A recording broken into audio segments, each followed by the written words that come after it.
یہ قدرتی عمل تھا، وہ شہر اکیلا ہی جانا چاہتا تھا، اس کا کوئی ارادہ نہیں تھا فروا کو اپنے ساتھ لے کر جانے کا۔ وہ تو رات میں ہی تہیہ کر چکا تھا کہ اگلی صبح ہی وہ شہر چلا جائے گا، وہاں ہی اپنی زندگی گزارے گا، اس لڑکی کو یہیں چھوڑ دے گا۔ لیکن جیسے ہی ڈیرے سے گھر واپس گیا تو اس کی ماں بہنیں اس کی بیوی کو زمین پر پھینک کر لاٹھیوں سے مار رہی تھی۔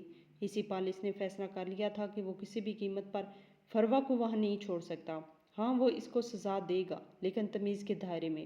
وہ اس بات سے بخوبی واقف تھا کہ فروا اس کے بھائی کی قاتل نہیں ہے، اس نے کچھ نہیں کیا ہے، وہ معصوم بے قصور ہے۔ نکاح ہوتے ہی اس نے فروا کے بارے میں تمام معلومات نکالی تھی، اس کو تمام حرف بحرف ہر معلومات حاصل ہو گئی تھی۔ فروا کی چاچی بالکل بھی اچھی عورت نہیں تھی، وہ اٹھتے بیٹھتے فروا کو ہر بات کا طعنہ دیتی تھی۔ جب وہ کھانا کھاتی تھی تب بھی اس کو طعنہ دیا جاتا تھا کہ تم مفت کی روٹیاں توڑ رہی ہو، جبکہ وہ معصوم لڑکی سارا دن کچن میں چکی کی طرح پیستی رہتی تھی، کبھی گھر کی صفائی کر رہی ہے تو کبھی آنے والے مہمانوں کے لیے کھانا تیار کر رہی ہے، کبھی ان کے لاڈلے کے کپڑے پریس کر رہی ہے تو کبھی اس کے جوتے پالش کر رہی ہے۔ یہی کام وہ سارا دن کرتی رہتی تھی۔ اس کے باوجود بھی اس کو محض طعنوں کے علاوہ اس کی چاچی کچھ نہیں دیتی تھی، اور کبھی تھک ہار کر وہ کوئی جواب دے دیتی تھی تو بے وجہ اس کو مارنا پیٹنا شروع کر دیتی تھی۔ مگر یہ بات بھی حقیقت تھی، فرحان اس سے بہت محبت کرتا تھا، اس کو اپنی سگی بہن سے زیادہ رتبہ دیتا تھا، اس کی ہر وہ خواہش پوری کرتا جو وہ ایک بار بول دیتی تھی۔